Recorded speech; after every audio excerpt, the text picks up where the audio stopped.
তো নিজের দোষেই মরেছ,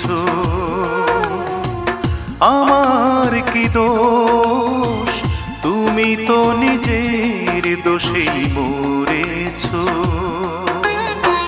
না জেনে না শুনে তুমি আমার উপর অকারণে অভিমান করেছ, আমার কি দোষ? তুমি তো নিজের দোষেই মরেছ।